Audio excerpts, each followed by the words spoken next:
Okay, so that brings us to the question of, okay, if there is an electric potential at every point for an object, how do we measure electric potential? Okay, let us think this through.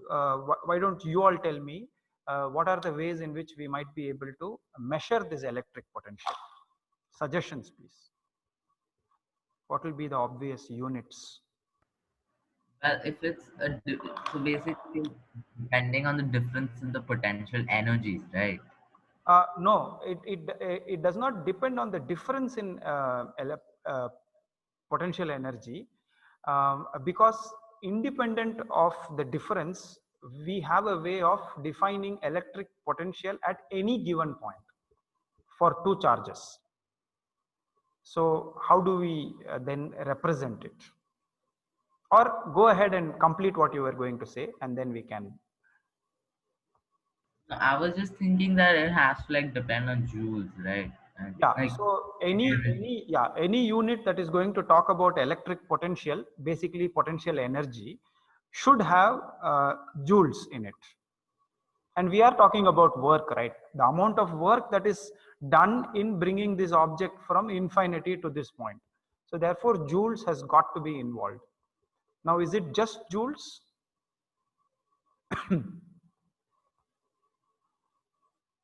What else could be involved in this? mass and charge, right? So yeah, charge. Mass is involved, right? When we talk about gravitational potential energy, if you look at gravitational potential energy, it will be mgh, right? So the mass is involved, the gravitational attraction is involved, and the height is involved, right? And when we multiply these three things, then we get the answer in joules, correct?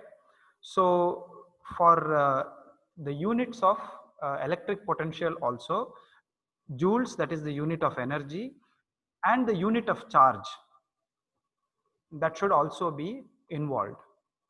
Okay, um, now think in terms of the electric potential of this charge at point B. Just let it be at that point B.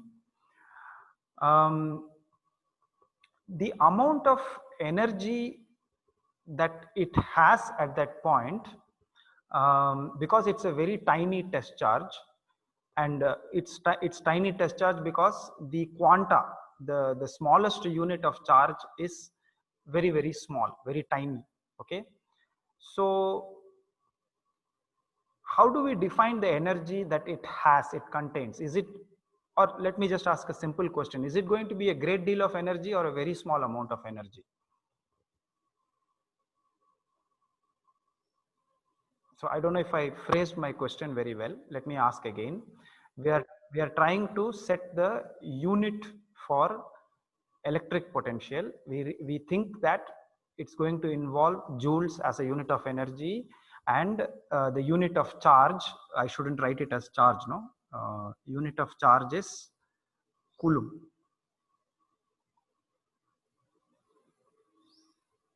Okay, and then we are trying to formulate how we are going to put these two units together to talk about electric potential. So I'm saying that charges being very small in general, I'm just telling that to you. Do you think the amount of energy that is contained in any particle, charged particle, is going to be a large quantity or a very tiny quantity? What do you say? Very tiny. Any that's just a guess, or you have any reason for saying that?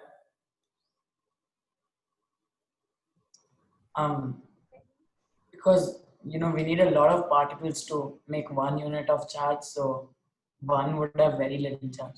Absolutely. So you can guess very easily that since we have already done the work, like we need an ginormous amount of charges to actually make 1 coulomb. And I also told you, I remember, that a 1 coulomb charge, to accumulate that in one place, is something of an impossibility in terms of the physical laws of nature.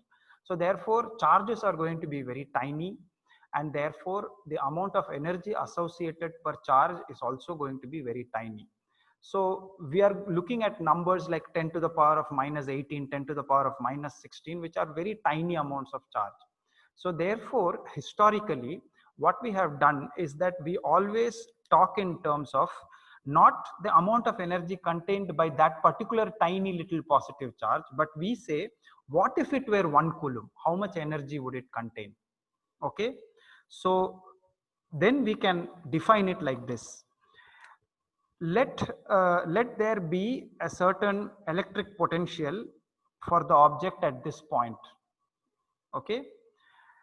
Now, in moving it from here to here, okay, in moving it from point B to point A, if you invested 1 joule of charge per coulomb,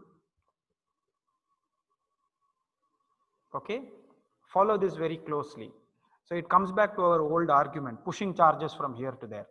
Let it have any electric potential over here. So if I pushed it from here to here, right, in such a way that I gave it 1 charge per coulomb, it's not going to be as big as 1 coulomb, but then the amount of energy that I am putting to push it from here to here is going to be very tiny if I consider it for a small positive test charge, maybe a few thousand positive charges together. It doesn't amount up to much. But to make sense in a macroscopic level at a human scale, if I say, let me put 1 joule of energy per coulomb, it's not as much as a coulomb, but make it 1 joule per coulomb, right? Then we say that the potential difference between point B and point A is 1 joule per coulomb. The electric potential difference between B and A is 1 joule per coulomb. And that 1 joule per coulomb is abbreviated to 1 volt. And of course, this is in honor of Alessandro Volta, whose story we have heard before with the story of the dissimilar metals and his big fight with Galvani. So in his honor, it has been named as 1 volt. Okay. So electric potential is measured in terms of joules per coulomb or volt, and the potential difference between one point and another is the amount of energy that should be put into it when it is taken from a lower potential to higher potential, or you can say the reverse of it, the amount of energy per coulomb that will be released when it goes from higher potential to lower potential.